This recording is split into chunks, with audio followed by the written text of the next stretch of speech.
We've all been there, right? You find yourself snooping around the ruins of the lost ancient Egyptian city of Hamunaptra, where you suddenly stumble upon a strange sarcophagus in a book, both kept shut by some ancient locking mechanism. You try to get them open, despite the hieroglyphs warning you that it's a very bad idea. Luckily, you happen to have just the thing on hand. What you thought was a simple puzzle box from centuries ago that also contained a map that partially led you to Hamunaptra seems to be the key for this ancient lock. Opening up the sarcophagus, you're met with a decomposing mummified corpse, little more than bones and rotting flesh. But that's odd, isn't it? Surely this person died centuries ago. Their body should have been fully decomposed by now, right? On the inside of the sarcophagus lid, you find scratch marks left by fingernails, like someone's trying to claw their way out. That could only mean one thing. This person was buried alive. You also find a scrawled message on the inside of the lid that translates to, "Death is only the beginning."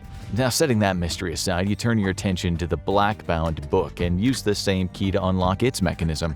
As you start flicking through the pages, you read aloud ancient incantations just for the heck of it. After all, why not? What's the worst that could happen? Well, you really shouldn't have let your curiosity get the better of you, because you just resurrected the spirit of an ancient high priest of Osiris, and he's not going to be too happy that you've awoken him from his slumber. The corpse you just found wasn't just any ordinary Egyptian mummy, it's Imhotep, the mummy, and now he's risen as a walking disease, a plague upon mankind, an unholy flesh eater with the strength of ages, powers over the sands, and the glory of invincibility. If you're not a fan of the beloved 1999 remake of the original black and white horror classic, we should clarify that Imhotep is the main antagonist of the mummy. During his mortal life, he was the high priest of Osiris, an ancient Egyptian god commonly associated with fertility, agriculture, and life, but more pressingly, the afterlife, the dead, and resurrection. Imhotep was a close advisor to Pharaoh Seti I, who oversaw the construction of the Temple of Amun-Ra, a deity worshipped as two separate gods in early Egyptian civilization, those being the sun god Ra and Amun, the creator of the universe. Despite his powerful position and the trust of the pharaoh, Imhotep had a secret, one that would ultimately cost him his life. He fell in love with Ankh-Su-Namun, the pharaoh's mistress. Even though the pair tried to keep their romance a secret, Seti eventually discovered the truth. The pharaoh was furious, but before he could enact his royal wrath on the couple, Imhotep and Ankh-Su-Namun killed him, causing Seti's bodyguards, the Magi, to storm in. While Imhotep was able to be ushered away just in time by his priests, Ankh-Su-Namun wasn't so lucky. The high priest vowed to resurrect her, gathering her body in various canopic jars, containers used by the ancient Egyptians during mummification to store extract organs for the process. However, as Imhotep attempted to use the Book of the Dead to retrieve his lover's soul from the underworld, the Magi intervened and stopped the ritual. As punishments for his crimes, Imhotep and his fellow priests were mummified while still alive. Their tongues were cut out and their bodies wrapped in tight strips of cloth. They were to be buried within the walls of Hamunaptra, but Imhotep himself was condemned to the worst of all ancient curses, one considered to be so horrible that it had never been used as a punishment until now, the Homdai. His sarcophagus was filled with carnivorous scarab beetles that would devour him for all eternity. He could eat them too, but this would cause him to stay alive forever, just as they would forever be there to eat him. His sarcophagus was buried at the foot of a statue of Anubis, the god of funeral rites, protector of graves, and guide of souls to the underworld. And that's where you found him, and accidentally woke him up. Now let's face it, as much as we all might wish we could be Rick O'Connell, there's really only one man who could have ever lived up to that. So with a murderous, life force draining mummy on your tail, you're gonna need more than just smooth charms, amazing hair, and plenty of guns to get out of this one alive. Immediately after the resurrection, Imhotep isn't quite at full strength just yet, and is still in corpse form. That doesn't mean he's any less dangerous though, but if there was an ideal time to face him, it's before he's able to reassemble himself. Immediately after the resurrection, Imhotep's abilities are weaker, but they grow stronger whenever he nourishes himself. And we're not talking about an energy bar. Instead, he prefers killing and assimilating the organs and fluids of human beings. The problem is, he's not only immortal, but he's functionally invulnerable, able to withstand most forms of physical damage. Even weapons developed centuries after his mummification, like conventional firearms, can't kill him.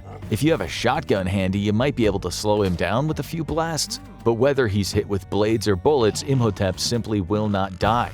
Your best bet is to try to at least slow him down and hope you can get far enough away before the ancient priest can regain his full power. Luckily, Imhotep isn't coming after you just yet. After his initial resurrection, he must first kill whoever opened the chest that contained the Book of the Dead by sucking all of their organs and fluid out, leaving them as a withered husk. In order to make himself human again, he also needs eyes, a tongue to replace the one that was cut out of his mouth, and fresh skin since, well, he's decomposed. He might just get all of what he needs if, say, for example, some rival treasure hunters happen to be passing by. See, you might have read the incantation from the Book of the Dead, but you weren't the one to find it, those pesky Americans were. Fortunately, and also kind of unfortunately for you, they've got eyes, tongues, and skin of their own that Imhotep can use to reassemble himself. So while you might not be his first target, Imhotep can still use the body parts of your rivals to rebuild his body and start restoring his strength.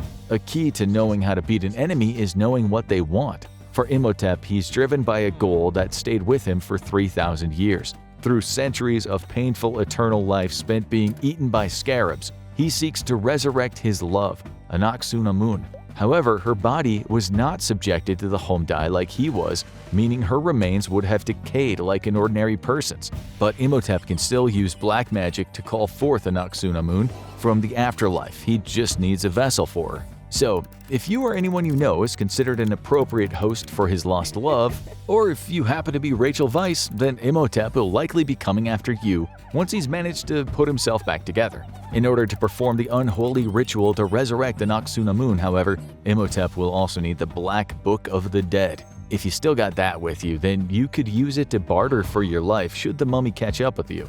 Of course, then there'd be nothing to stop him from bringing his dead love back to life in the body of an innocent person, and then using his powers to subjugate the world and install himself and later the resurrected Anck-su-namun as two new pharaohs. But we'll worry about that later. With the book in your possession and no way to damage Imhotep, you don't have a whole lot of options when it comes to getting the undead mummy to stop chasing you. On top of that, he's got abilities you've never seen before, such as an almost superhuman level of strength. Even as a 3,000-year-old rotting pile of flesh, he can still lift and throw a fully grown adult into the air with ease. He's also self-sustaining, with no need to eat, sleep, or rest like an average human does, meaning that every time you pause to catch your breath, he could close the distance. Oh, and he can turn his body into sand and travel much faster than someone on foot, flying as jets of sand carried by the wind or as a large tornado. Imhotep can even turn into sand and get through locked doors, pouring the grains through the keyhole or slipping under the bottom of the door. So if you were thinking the old tried and true lock yourself in a well-stocked bunker approach would work, then you'd be very wrong. There is, however, one way to at least ward off the mummy for a time. Remember, Imhotep is an ancient Egyptian priest and would have been well versed in his knowledge of all the culture's various deities, so grab a nearby four-legged friend, and you might be able to startle him, because if there's one thing the ancient Egyptians respected, it was cats. Cats were often portrayed in the religious and social practices of ancient Egypt. Some skeletal remains of cats were even found buried with other funerary materials, with the implication that some wealthier ancient Egyptians not only kept cats as pets, but they were buried with them for companionship and protection in the underworld. Speaking of the underworld, a number of ancient Egyptian deities were in fact represented as having feline-like heads. One of these was Bastet, usually depicted as a lion or a cat. In addition to being the goddess of cats, of course, the sun, fire, love, music, celebration, and a multitude of other things, this feline deity was also the goddess of war and renowned for exacting wrathful vengeance. So, given the significance of cats in Egyptian mythology, their connections to Bastet, as well as the underworld, the sight of an everyday cat could give Imhotep pause. Sorry, couldn't resist that. Since the mummy was well versed in Egyptian mythology of the underworld during his mortal life, he has a fear of cats, perhaps out of concern that they could drag him down to the underworld before he's fully regenerated. Keeping Imhotep at bay with a cat is again just a way to buy yourself some time. It's not likely to scare him off for good, but it might grant you a few moments to collect yourself and think of what to do next. It's not like Imhotep would be the only one causing you problems here either. Have you ever tried to hold a cat for an extended period of time? they can get irritable and start scratching, particularly if they're stressed. So if you want to beat Imhotep, you might want to put whiskers down before the plagues start. Oh, did we not mention? Oh, sorry, that's our bad. Turns out you got another problem to deal with. Actually, 10 of them. Thanks to the home die, Imhotep can manipulate diseases and pests to bring forth the 10 plagues of Egypt. These were the series of biblical curses supposedly placed upon the people of ancient Egypt by Moses as retribution against the pharaoh who refused to release Hebrew slaves, believed by some to have been King Ramses II. Upon resurrection, Imhotep is able to call forth these plagues. So you'll need to know how to survive all of those if you want to make it out in one piece. The plague of blood is relatively harmless, just a little gross, and definitely unhygienic. According to the Bible story, God told Moses and his brother Aaron to travel to the edge of the Nile River.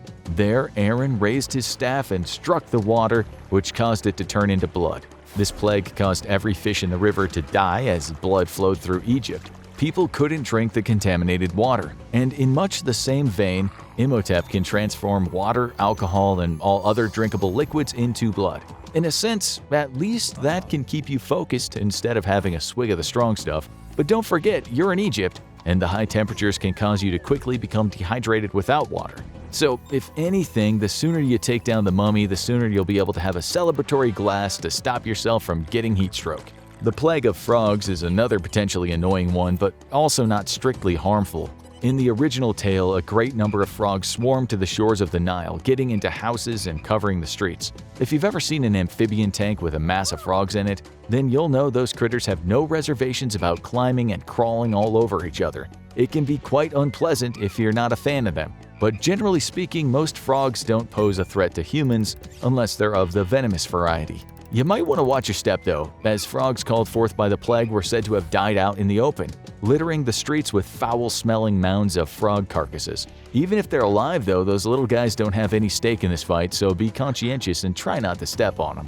Next up is the plague of lice. This one is fine too if you already had the scourge of scraps that are head lice. Most people will catch lice during their childhood while still in school, and while they can be itchy, uncomfortable, and highly off-putting once you had them, you normally don't get them again.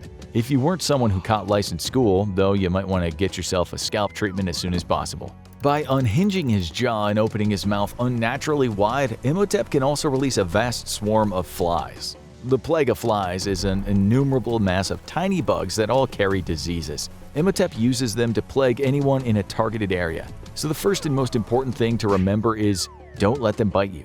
These flies are likely to make you really sick, possibly even fatally so. Your best option is to cover up from head to toe, avoid them landing on your skin and spreading their disease to you. It's either that or be ready to coat yourself in an entire can's worth of bug spray. You might not initially feel the effects of the plague of beasts of burden and livestock, but that doesn't mean that Imhotep can't employ it to slow down your escape from his mummified grasp. While this plague might not impact you directly, it's a really bad time for any animal around you, as it'll cause any and all beasts of burden or livestock to die instantly. Which, apart from being sad, can be especially troublesome if you're trying to make a quick getaway. Traveling on horseback or by camel will quickly cease to be a viable option, meaning you can't move any faster than your own legs can carry you. If you think these plagues have been nasty so far, this one won't exactly be your favorite. In the original story, Moses and Aaron took the ashes of a furnace and hurled them up into the air. As the wind carried them, anyone who came into contact with the ash quickly found themselves covered in festering, painful boils all over their skin. The plague of boils and sores is already an unappealing fate, but it's one that's made all the worse by the fact that it could give Imhotep direct control over you. The immortal high priest is able to cast a mind-controlling spell using this plague that can turn ordinary citizens into his murderous devotees. It's a wise move to make sure you avoid anyone affected, both so the boils and sores don't end up spreading to you, and also so that they don't kill you or turn you over to Imhotep. Fortunately, even if you find yourself surrounded by those affected by the plague of boils and sores, that doesn't mean you're doomed just yet. If you need to, you can easily blend in with their chanting of Imhotep's name. Just to make sure none of them spot you as you slowly slip away. One of the plagues that won't be so easy to escape from is the plague of locusts, arguably the most infamous of the 10 plagues of Egypt. This brought forth a massive swarm of these insects, known for ravenously feeding on any crops or other plants they come into contact with. In fact, a locust swarm can utterly devastate crops intended to feed people and grass that livestock feed on, which can lead to widespread famine and starvation. When Imhotep summons the plague of locusts, the insects will gather on anything and anyone that isn't quick enough to move. As voracious as they are, locusts aren't known to eat human flesh or buildings, just crops and plants. To avoid having to deal with this plague altogether, your best bet is to either get inside or underground to avoid being swarmed. Unlike dealing with the crop-consuming pests, getting undercover won't save you if Imhotep calls down the plague of hail and fire. This bombardment of firestorms and hail was used to destroy crops and burn down Egyptian buildings, and Imhotep isn't above using it to injure innocent people.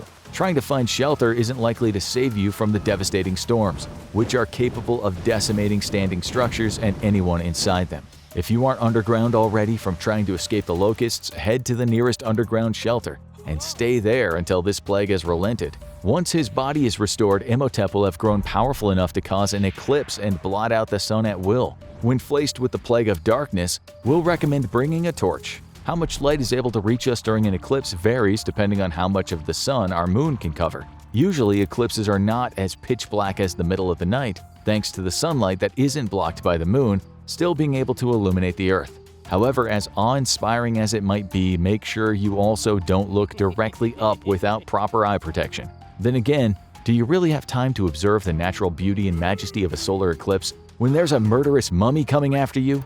The worst plague that Moses brought about was by far the plague of the firstborn son.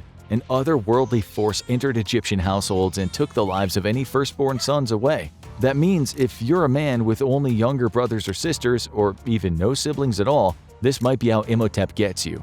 Or maybe not. In the original story, the Hebrews were spared from the plague of the firstborn sons by painting their doors with lamb's blood, preventing the deathly force from entering their homes. If you can get your hands on some lamb's blood quick enough, then perhaps you'll be able to avoid succumbing to Imhotep's wrath. If you're able to survive all 10 plagues of Egypt, you might have a few more obstacles in your way before you can take the fight to Imhotep. Even before his live mummification, the former high priest possessed the power to resurrect the dead, attempting to use that ability to resurrect his love, Anaxunamun, from her grave. Of course, her soul being in the underworld meant he couldn't do so without the incantations of the Book of the Dead. But in his resurrected form, he can reanimate the decomposing bodies of his deceased priests, creating a small army to do his bidding. Luckily for you, these guys aren't as invulnerable as their undead boss, and can be taken down with a strong enough sword swing or even with more conventional weapons. Just be careful you don't take someone's eye out with that sword. You might not have such an easy time defeating Imhotep himself though, since he's highly proficient in hand-to-hand combat using Egyptian weapons, including swords, knives, and even staffs. Additionally, as we mentioned before, he is much stronger than the average person, meaning that if you really want to vanquish this murderous mummy, you'll need one important thing first: the Book of Amun-Ra. The Black Book of the Dead isn't the only ancient Egyptian tome to possess great power over the undead. Made of pure gold, the Book of Amun-Ra is said to be the Book of the Living, containing sacred incantations that can send the dead straight down to the underworld. It also bears inscriptions that can be used to control mummified soldiers. To open it, you require that same key that unlocked Imhotep's sarcophagus and the Book of the Dead, and reading aloud what is written within can spell defeat for your new undead adversary Imhotep. As an immortal, and gaining his immortality through ancient Egyptian rituals, Imhotep remains vulnerable to the spells contained within the Book of Amun-Ra. Being created from magic means he's affected by it. One inscription from the Book of Amun-Ra can be used to summon forth Anubis, the ancient Egyptian god of the underworld. Anubis can strip Imhotep of his immortality and his powers, rendering him mortal again. Once that happens, he'll be vulnerable to the same forms of damage that can fatally wound an ordinary person, and that's when you go for the kill. Congratulations, you managed to survive going up against the resurrected, mummified monstrosity Imhotep. Hopefully this time he stays dead. We'd hate to see him prove right the words he scratched onto the inner lid of his coffin: death is only the beginning. Now check out You vs. T-1000. Could you defeat and survive the Terminator? Or watch this video instead.